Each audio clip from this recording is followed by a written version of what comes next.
Hello, everyone. The video introduces the YiLu Proxy V1.2.3.20 update. Batch ports forwarding.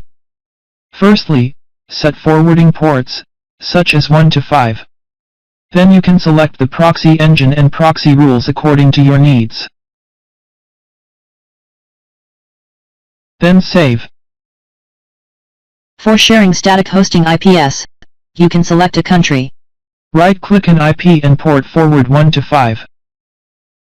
If you click yes, then the system will randomly forward 5 IPs to the 5 ports. For dynamic IPs, select a location, then refresh.